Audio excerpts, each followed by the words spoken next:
So hello guys. So ito ngayon yung sa Gilas Pilipinas. Tabla ngayon yung resulta ng butuhan. Yung butuhan lang ha. Voting result 50-50 sila.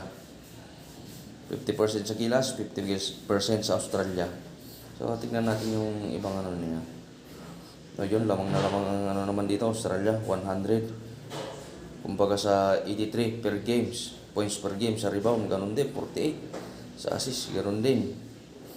So ito naman yung mga nila, yung mid 12 at 9. Mas mataas pa rin ang Australia sa lahat ng bagay Grabe naman itong Australia. Sobrang lakas niya. Sa buton lang pala sila nagtabla.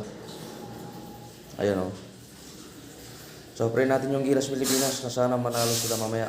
May panalo nila yung laban Gilas